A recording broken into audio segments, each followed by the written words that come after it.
General Assembly at Security Council. Iran, a country that is manufacturing the most expensive and more dangerous weapons, even though they are blocking them. But sooner or later they're going to be invited. More than Africa. Africa don't have time, don't have space, don't have chance or room to be invited. This is teaching us that the path we follow of talking, speaking, negotiations will not bear any fruit.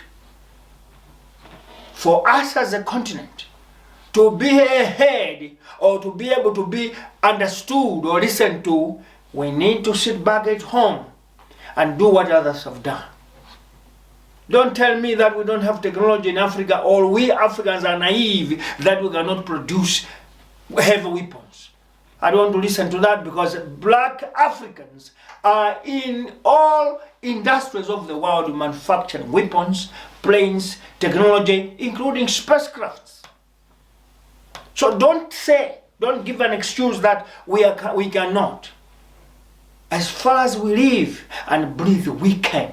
Everything and anything is possible. Because there's no way nature or God can only give wisdom to one part of the world and deny others.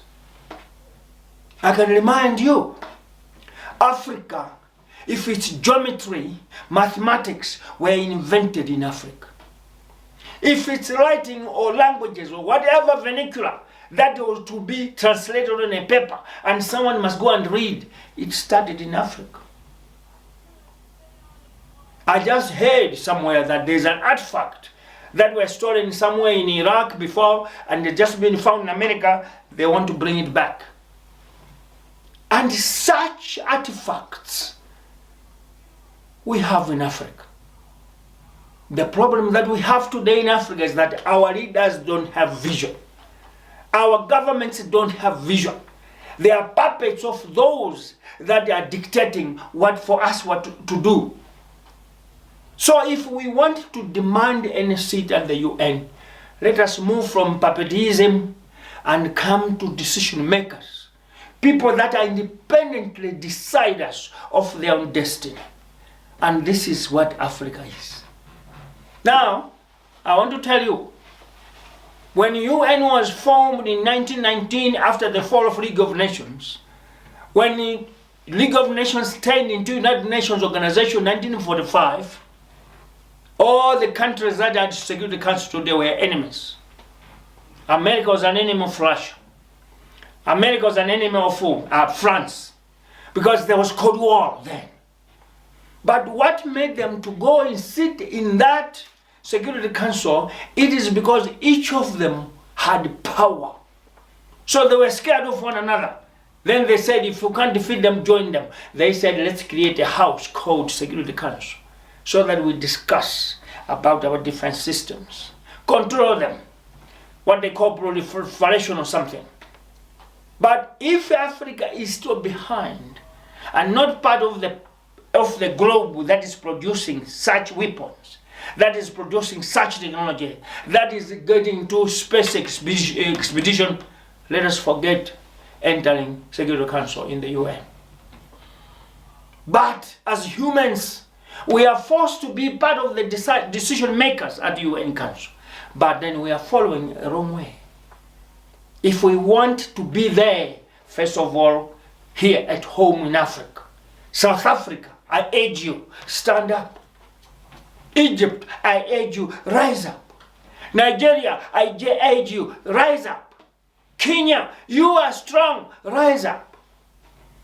Algeria, Libya, stand up together. If one by one we cannot stand up, then we need to have our own place, one place in Africa where we manufacture, produce weapons of mass destruction, missiles of continental distances, ballistic missiles. We do that. And we have seas, Africa surrounded by seas, 5 continents, 5 oceans, Atlantic Ocean, Indian Ocean, Pacific Ocean, Mediterranean in the north. We can go in such waters and make our own submarines. And I want to tell you, Australia, after being given a green light by the Americans and the British, they are going to start their own. And in the next 10 years, Australia will be one of the members at the UN Security Council, while Africa, vast as we are, will also be watching. Shame must be to us, those who say we think. Shame must be to us, those who say we are visionaries. Shame must be to us who say we are part and parcel of the builders of the future. Because if we can't think about that future, then we are doomed. If we cannot think deeper on how things are supposed to be, we are doomed. We will keep on making noise. And I want to tell you, whenever we keep on talking and talking and talking, they come to a conclusion that Africa is a talking continent. Leave them. As long as we keep on oppressing them, take all their resources, don't give them a chance, and let them keep on being puppets, and we keep on being supreme. Africans, the Utopian philosophy urge you, appeal to you, ask you, demand that Africa must start. In 1995-94, South Africa had a nuclear weapon. And if you check deeper how and who destroyed that weapon, someone came from outside that you Africans cannot control such a missile, so it might rather be destroyed. But I'll tell you this.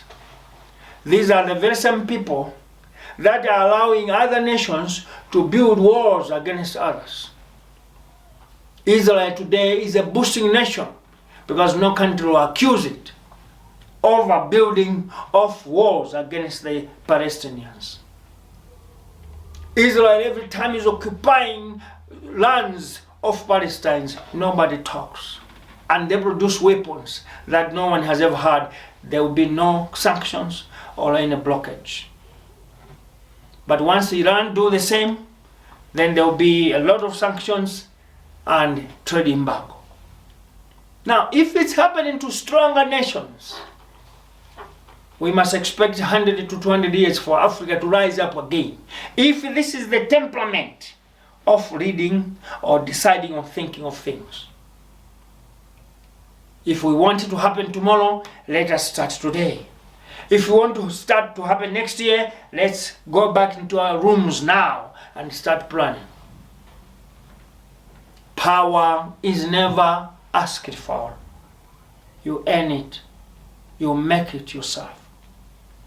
So for us to be heard of any voice, for us to be given a chance to sit at the Security Council, let's create our own power here in Africa. If individually we cannot do due to our economic weakness, then let us choose one country in Africa where we can develop such weapons.